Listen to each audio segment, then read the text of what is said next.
Kuih raya legend ni makin ramai dah tak buat tahun ni. Jangan korang save je resepi tu. Make sure korang cuba. Yang penting resepi ni tak ada telur. Eggless.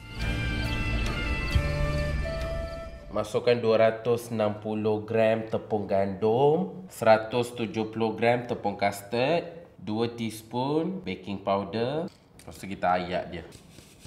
Masukkan 250 gram margarin. Masukkan 160 gram icing sugar. Masukkan 1 tablespoon vanilla essence. Lepas tu kita beat dia sampai dia kembang. Dah sampai macam ni, dah okey lah. Color dia pun cantik saja. So sekarang kita dah boleh start uli dah. Okay, sekarang kita gaul rata tepung ni supaya tepung gandum, tepung custard semua campur. Lepas tu kita masukkan tepung sedikit demi sedikit Tambah lagi tepung. Lepas tu gaul lagi.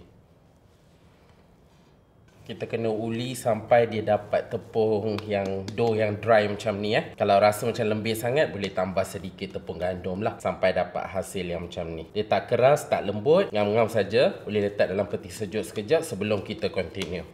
Ni dia dough tadi, saya simpan dalam peti sejuk sekejap. Lepas tu kita sagat dia lah.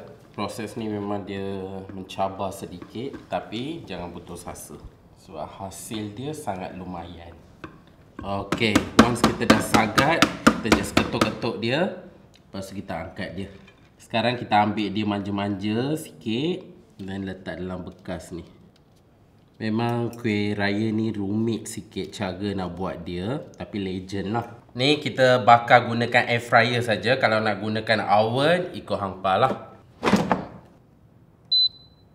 Okey, sekarang dah siap masak. Kita tengok dia.